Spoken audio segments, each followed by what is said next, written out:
Alright, so this is one of my favorite games from Crate Entertainment, and why am I pointing this out now?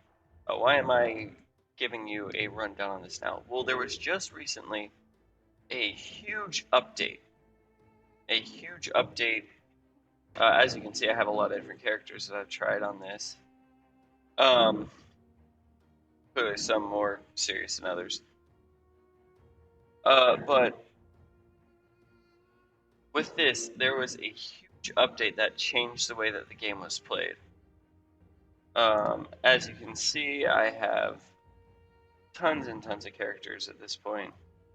This may be a few for certain people, but each one of these feels unique, and that's very important that each one of these feels unique.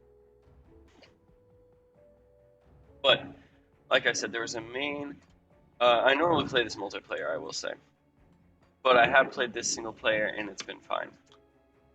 So, there's been a major update to this recently. And the major update really changes the game. Let's see. Forlorn. So as you can tell, this is the first character I made. They look pretty cool. The fun thing about this character is that they have a weapon. The weapon is there just for the buffs. I don't think they even use it. It's kind of crazy. Uh, but this is the one that I made most recently with the current patch. I'm not sure I want to see.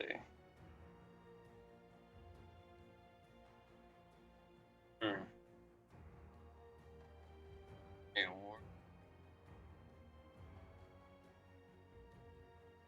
Alright, we'll play this trickster character. So I just want to show off some of the stuff to it. Okay. Uh,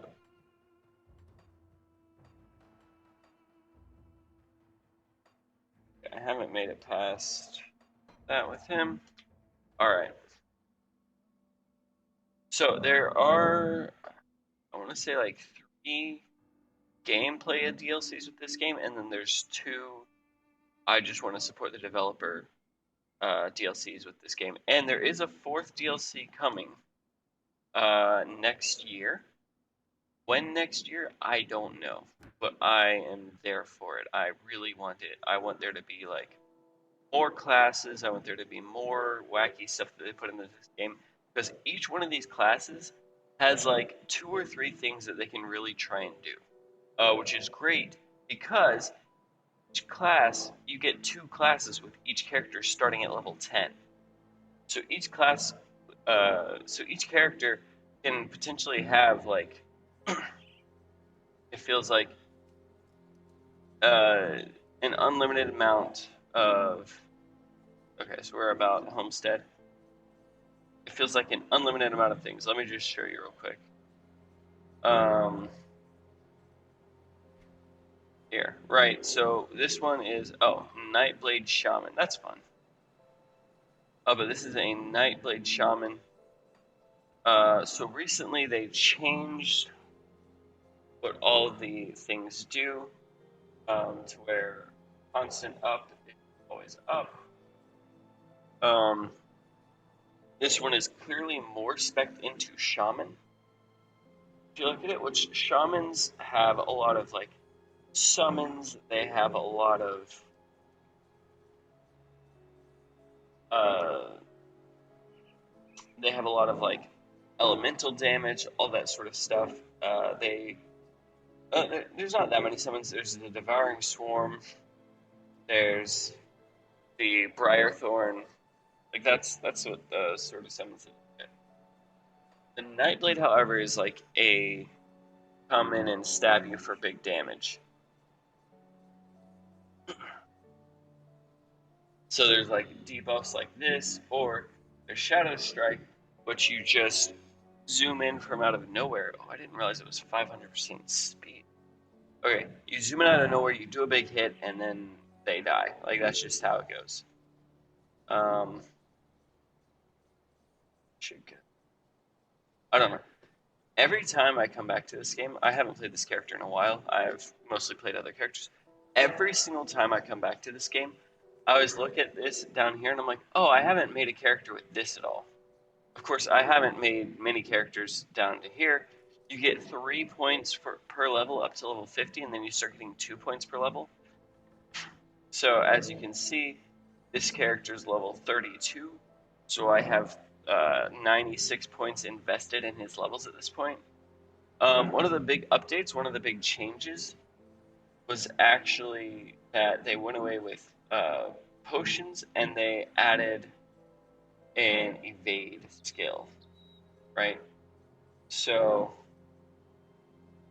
with this case, you know, if I'm moving over here, all right, man, this is a little laggy. Fortunately for me, most of what I played was over on a higher difficulty, or on a better PC, not a higher difficulty. So, as you can see though, this game is pretty good. One of the big things that they changed was, I believe they changed the filters some. They changed that there is less loot, and you may be like, well, less loot is bad.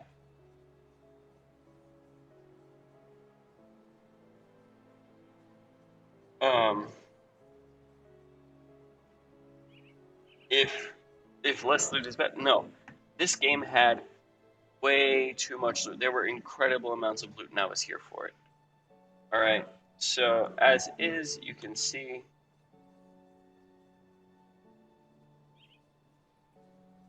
Let's see. You can see. One thing to note. All right. So yeah, I get that. Get that, and we get. Let's see. What is this one? Primal Strike. Okay. Primal Strike, current level 4. Shadow Strike, current level 1. Alright, as you can see, every time you load into this game,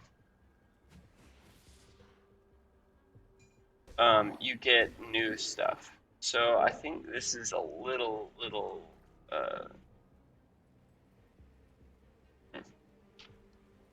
Alright, but every time you load into this game, every enemy on the map respawns. It's like, these are Dark Souls, because Dark Souls, it's like, because you know, with Dark Souls, it's like, you know, anytime you rest or heal up. There is technically no way to, like, surefire heal up in this game, aside from Tonics of Mending, which it's a 12-second skill recharge, restores 25% plus 800 health, restores 25% health over time. This can be buffed. This can be buffed. Alright, so immediately this heals you about 25, so like 50% health plus 800. That 800 may or may not be big depending on your character. As you can see, this character has almost 4,000 health, so 800 is a pretty good bit. When this character gets up to, you know, level 80 or something, it may not be that big. Like that 800 probably isn't doing a whole lot, but the 50% is doing a lot more, right? So yeah, as you can tell, there's really not a whole lot going into this right now. The map is great. It's divided up. Okay, yeah, this is how it's divided up.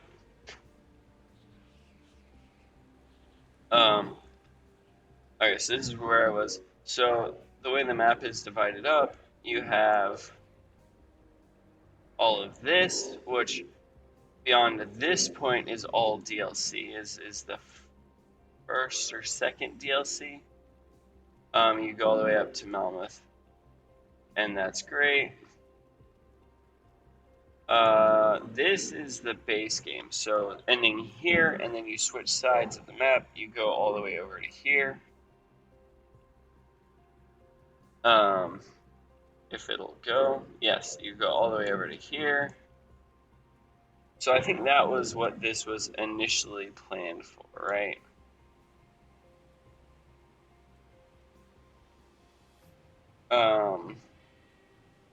Yeah, So this is what I think everything was initially planned for. And then, if you go back over to here, this was the second or third DLC. One of the DLCs is a different game mode entirely. And I don't think it went over that well. But it was, fun for what it was. Right, but this is like an entirely separate area of the map. The Lost Oasis, Tomb of the Heretics. Like, it's a really, lengthy, not as lengthy as the main game, but it's a very lengthy, thing going on here.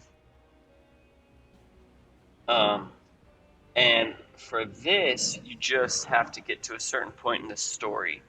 And after you get to that certain point in the story, you can go over on this side.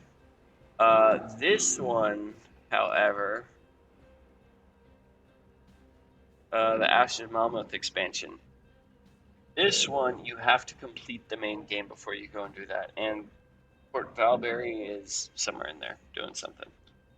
But this one, you have to complete the main game before you go beyond this point. There's like a gate that says, oh, this is, off until it's not. But yeah, so that's the sort of thing it is. So, one of the big changes that was made to this game is your toggleable skills are no longer toggleable, they're just on. This is just on for forever. Which I don't know why this is.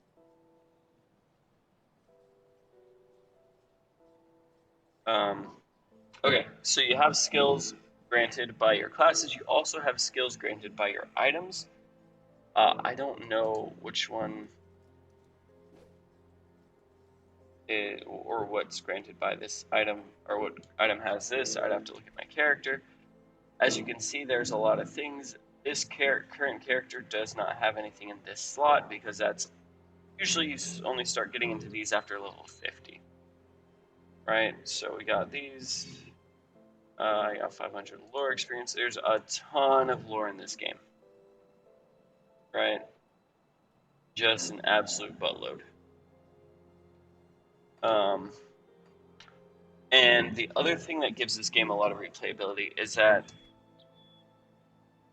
secrets and stuff that are... Oh, what's this? Oh, skeleton key. Alright. Secrets and stuff that are in this version. As of right now, I only have, so much. Level 33. Next level, I could get this. Okay, that's crazy.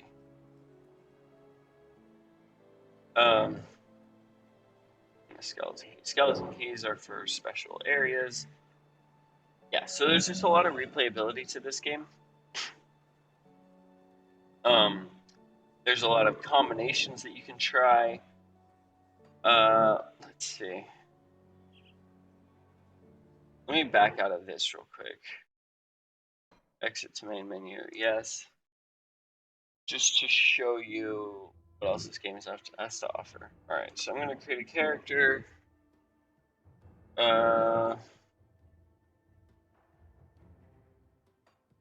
Hardcore veteran, create.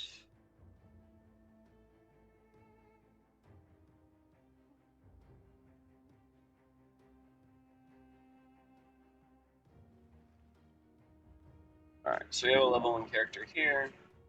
Start. I will say this is after I've deleted several of the characters I didn't like. So, like I said, there's a lot to try in this game. Just to show you that, I'm going to get in the game and try and level up to the first level real quick to show you a little bit about it.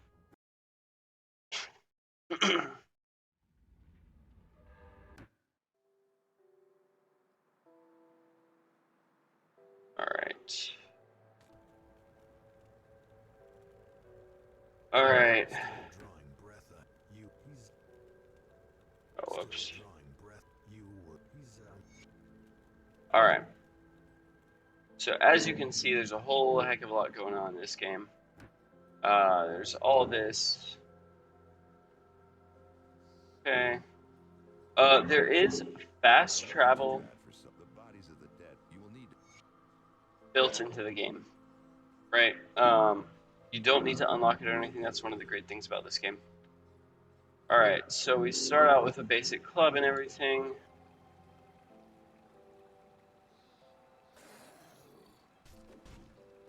Um,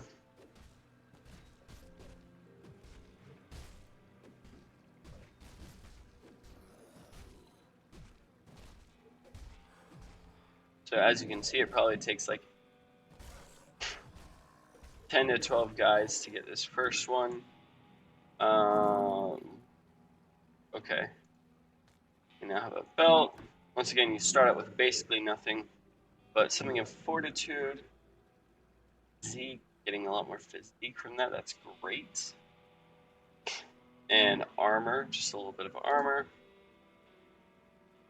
Let's see. There's a few things that are like easy loot right as you get going. All right.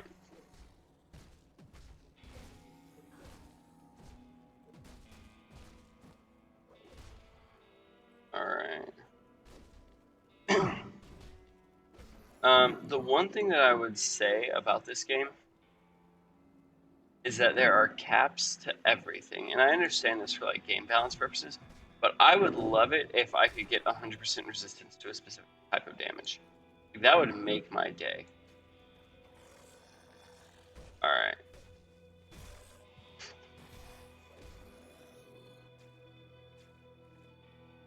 Let's see. So yeah, this is obviously just the beginning area, which is fine. Not a big deal.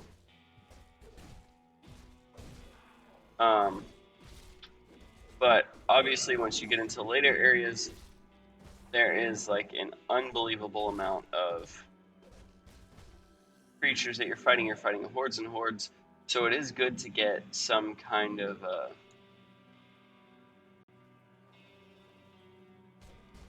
it is good to get some kind of AoE as time goes on. Most people have that. Alright. Alright, so just so nothing wanders across me as I'm trying to level up, because yes, that can happen very easily. Oh gosh, see you right here. I could have gone right there to level up. Alright. Alright, so beyond this point, I believe the gate has these guys, so they are prevented from going in town. They will always stop them, so that's fine. But let me show you this. These are all of the classes that you have if you have the current DLC. I forget which DLC it is, but there's a DLC that adds, I think, Necromancer and Oathkeeper, both of these. So Necromancer obviously summons a lot. Occultist also summons a lot and is very fun. So if you wanted to go complete summoner build, I would highly recommend Necromancer, Occultist, but they're like, it's all over the place. Arcanist is like just a lot of magic, but then again, Sho is Shaman, but it's like natural magic. Nightblade is like you stab people and you have cold damage. Necromancer is like you get other things to stab people for you and you have cold damage. Like there's all this kind of stuff. But each one of these is so flexible. Each one of these trees has like 4 or 5 different things that it feels like you could be doing with it. How many things you can do effectively with it, I will say, most of these you don't have to try very hard to get through the game on easy. If you want to move up to harder difficulties, it is very easy to respec your character so long as you don't change class. Changing classes, I think, is something you cannot do. However, respecing within the class, very easy to do. So long as you come up with like something feasible, it's pretty easy to do. So I think one of my favorite combinations was Occultist. I think my first character was Occultist Shaman, which Shaman also has like a two-handed build. Occultist also has this Witchblade build. Like I said, so I think Occultist Nightblade might be interesting, if possible. And I think Shaman Arcanist is something that my cousin did. Inquisitor Soldier, like all these things are incredible. Soldier is obviously very tanky. So is Oathkeeper. I think if you went Soldier Oathkeeper, you would never die, but you would also never do any damage. So there's always downsides to everything. But you know, Demolitionist Inquisitor is like a gun combo, but there's also, if you paid attention, Shaman. I showed you one of the skills from Shaman. where it said it was two-handed weapons or guns. So if you wanted to do Demolition Shaman, you could. You can absolutely do all kinds of crazy combinations with, I think, any single two of these classes. And that's what's so fun about this game. And then there's an entire devotion point system as well, um, which I believe they edited quite a bit. But you got to find these shrines all over the world, and once you find these shrines, you can put those points. You have 55 points per character. Like this is 5% health. This is 18 defensive ability. This is 5% health, offensive ability, and offensive ability. Offensive ability is things like how often you hit, your chances of hitting, increasing your chances of hitting, and it's usually compared to other people. But when you get out here, it's doing something like, oh, bonus to all pets. Uh, Cunning and Spirit, also bonus to all pets. This must be a pet one. All right. Attack damage converted to health, 30 health regeneration per second. So this is a great one. This is fantastic. 250 health, 300 energy, right? So there's all these bonuses. 6% health, 6% movement speed. This is like, oh, this requires a sword. You get pierce damage, right? These things get crazy when you go way out. But as you see, they have requirements. So this gives you a requirement for this. This gives you a requirement for this. I don't know. I feel like this is all over the place. I wanted to get into like the new mechanics of this game now, but the old mechanics are so prevalent and have such a big deal. Also, this comes into play a little bit, right? Each level you get one of these points.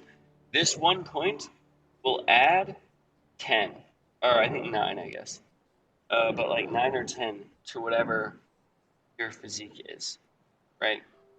So as you can see, these stats here start out in the 50s. I think they all start out at exactly 50, and this one was boosted up to 60 because I had this, yeah. So, and as you can see, there's a lot of game-breaking stuff because, well, I mean, they account for it, but it seems like it's game-breaking because it's all percent-based. Anytime you get percent-based stuff, things get out of control. So, I'll show you here. Let's say we wanted to be an occultist, and we go here. But we're not really going to use any of these. Maybe we'll use Curse of Frailty. All right. We'll use this for the time being until we get up to Witchblade. Right, because once you get all the way up to like here, possession, this is, oh yeah, you get possessed by something and it's insane. This here is manipulation, so this is bonuses to pets.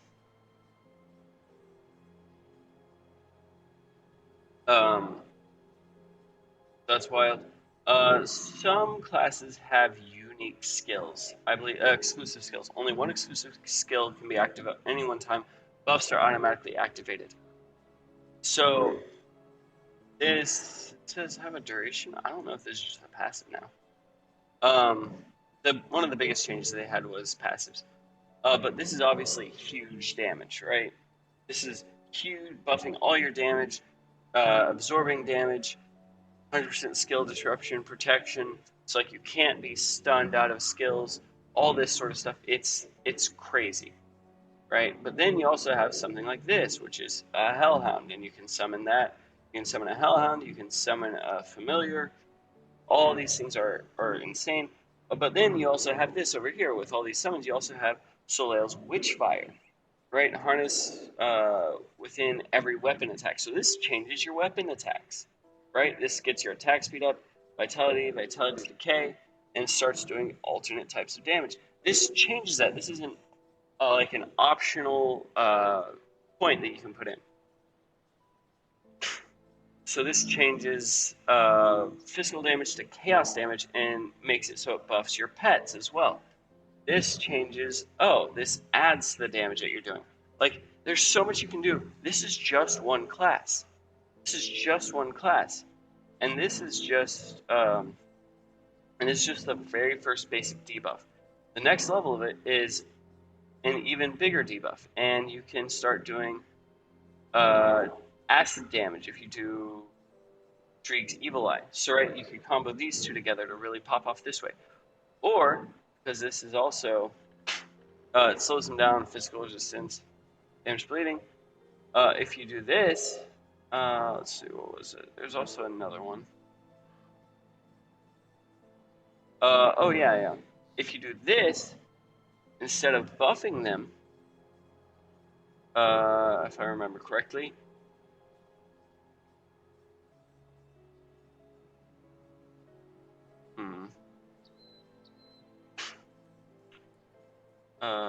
let's see, so this. One of these, oh, this one, Bloody Pox. Okay, so this is an alternate one that does vitality damage, it's focused entirely on vitality damage. If you do this one, this optional thing, this is so cool. It does like way more damage. It does way more damage, but it also buffs the enemy while you do that. Like, it's insane. So, like, this is the sort of things that I wanted to show. So then you can map left and right click to Curse of Frailty. You can even remap this, which it starts out as a weapon attack. You don't have to have it as a weapon attack, which is good because it's also your moving around button, right? So if you go out here and you're like, oh my gosh, all these guys are here. Let me debuff them and then I can kill them. That's exactly what you're doing, right? You're coming out here, you're killing them, having a grand old time.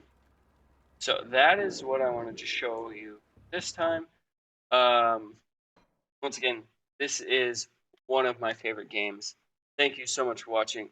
If you enjoyed this video, like and subscribe. If you like this game, please go get it. I want them to make more. I want them to have DLC forever for this game, or come out with an entirely new game, which seems like it would be very difficult, but it would be cool at the same time. All right, like and subscribe, all that jazz, whatever you want. Bye.